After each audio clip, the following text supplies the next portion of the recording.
সৈয়দ আরিফিন দিনা প্রশ্ন করেছেন, রাশি নামে কি কোনো জিনিস ইসলামে আছে কি?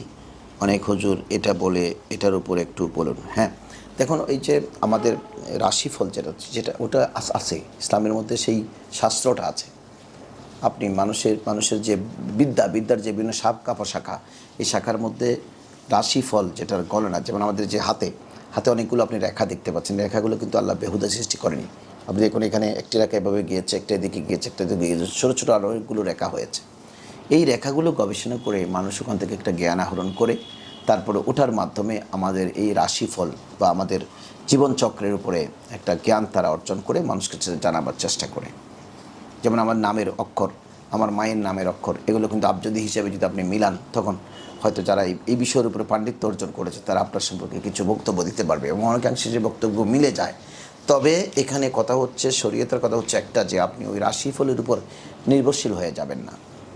কেউ হয়তো আপনাকে বললো যে আপনি 2025 সালে আপনার মৃত্যুর একটা ফাড়া আছে, মৃত্যুর ফাড়া। অনেক রাশি ফল গণনা যারা করে ওদেরকে দেখালে, হাত দেখালে বলে যে তোমার জীবনে দুটো ফাড়া চলে গেছে, আর একটা ফাড়া আছে, ওটাতে বেঁচে যেতে পারলে তুমি 100 বছরের উপরে হায়াত পাবা, আর ওটাতে গেলে তুমি শেষ করে, এটা আগামী 2-1 বছরের মধ্যে 25 সালের মধ্যে সম্ভাবনা আছে। এটা বিপদ। এখন আপনি 25 সালের মধ্যে এটা সম্ভাবনা আছে, এটার কথা শুই না আপনি একেবারে এখন নামা খাওয়া ছেড়ে দিয়েছেন দুশ্চিন্তায়, আর ব্যবসা বাণিজ্য ছেড়ে দিয়েছেন। 25 আবার ফাড়া আছে, ফাড়া থেকে বাঁচবার জন্য আপনি এখন গাড়িতে উঠতেছেন না, বিমানও চড়তেছেন না, এটা নয়। ইসলামের শিক্ষা হচ্ছে তখন ও যদি যেটা বলেছেন তখন আল্লাহর উপর ছেড়ে দেবেন, আল্লাহর কাছে দোয়া করবেন যে আল্লাহ ওই সমস্ত বিপদ থেকে আমাকে বাঁচাবেন, দান সাদকা করবেন, এগুলো আপনি বেশি পাত্তা দেবেন না। আপনি তকদিরের উপর বিশ্বাস করবেন যে তুমি যা বলেছ। হ্যাঁ, অনেক সময় অনেক কিছু মিলেও যায়, অনেক কিছু মিলে না, তবে সেটার উপর নির্ভরশীল হওয়া নিষেধ। যেন অনেকে রাশি গণনা করে ঘর থেকে বের হয়, এটা নিষেধ।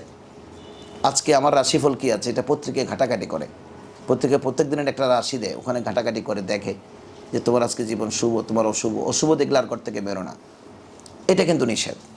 রাশি আপনার ভাগ্য পরিবর্তন করতে, ভাগ্য নিয়ন্ত্রণ করতে পারে না।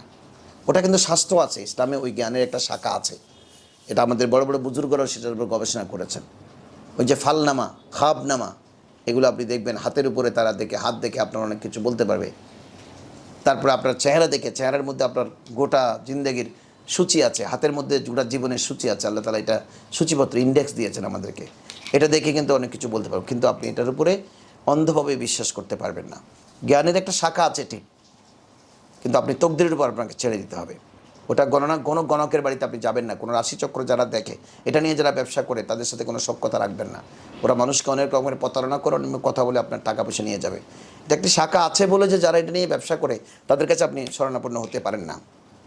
অনেকে গণকের কাছে যায়, কিছু হলে গণকের কাছে যায়, তারপরে ওজার কাছে যায়, বৌদ্ধের কাছে যায়, তারা নানা কথা বলে, জিন দিয়ে হাজিরা দেখে। অনেকে সাইনবোর্ড দিয়েছে যে আয়না পড়া দেওয়া হয়, আয়নাতে হাজিরা দেখা হয়। আয়নাতে কি হাজিরা দেখবে? আয়নাতে নিজে হাজির হয় আর কি। আমি যখন আয়না একটা আমার সামনে রাখবো, আমাকে আয়নাতে দেখা যাচ্ছে, এটাই হাজিরা আর কি। আসলে আয়নার পিছন থেকে কোনো একটা জিন্নাত দিয়ে সে কথা বলায়, তার বসে এনেছেন একটা জিন্নাত, সে কথা বলে যে তোর এই বিপদ, তোর ওই বিপদ, কালো ছগর লাগবে, এই লাগবে, হে লাগবে। তখন মানুষ বিভ্রান্ত হয়ে যায়, ইমান হারা হয়ে যায়। আপনি এগুলো বাদ দেবেন, ইবাদত বাড়াইয়া দেবেন, এরকম অনেক বিপদ আমাদের কাছে আছে। আর সদকাত উত্তরুদ্দুল বালা, রসুল বলেছেন সদকা করবা বেশি বেশি করে, তোমাদের বলা চলে যাবে, মুসিবত চলে যাবে। তো আপনি সদকা দেবেন, আপনি ওই যে দান সদকা করবেন। যেমন এখন করোনা, এখন বন্যা চলতেছে, আপনি তাদের জন্য সেবা করেন। আপনার রাশিফলে কোনো কিছু উল্টা থাকলেও সেটা আল্লাহ ম্লান করে দেবে, আপনি সুস্থ হয়ে সুন্দর হয়ে জীবনযাপন করুন, কোনো বিপদ থাকবে না। সুতরাং রাশিচক্রের উপরে আপনি নির্ভরশীল হয়ে যাবেন, ইসলামে নিষেধ। হ্যাঁ, ওটা একটি জ্ঞানের শাখা আছে, অনেকে সেটা চর্চা করে। তো চর্চাটা আপনি নিজের জন্য, ব্যবসা করার জন্য নয়। আপনি জ্ঞান অর্জন করেছেন মানুষের ওই যে তাবিজ তোমার দেওয়ার জন্য, মানুষের খাপনামা দেখার জন্য, ফলনামা দেখার জন্য, এটা কিন্তু নিষেধ। এবং ওদেরকে বিশ্বাস রাখা, ওদের কাছে যাওয়া, এগুলি ইসলামে হারাম। আপনি আমানতু বিল্লাহি ওয়া মালাইকাতিহি ওয়া কুতুবিহি ওয়া রাসূলিহি ওয়াল ইয়াউমিল আখির ওয়াল কদরি খায়রিহি ওয়া শাররিহি। আপনার তকদিরের ভালো মন্দ সব আল্লাহর পক্ষ থেকে, মিনাল্লাহি তাআলা। আল কদরি খায়রিহি ওয়া শাররিহি মিনাল্লাহি তাআলা, যে আমার তকদিরে ভালো মন্দ যা কিছু আছে সব কিছু আল্লাহর পক্ষ থেকে। এটাই হচ্ছে ইমানদারের লক্ষণ, ওটার উপরে আপনি বিশ্বাস করবেন। ধন্যবাদ আপনাকে সুন্দর একটি প্রশ্ন করার জন্য।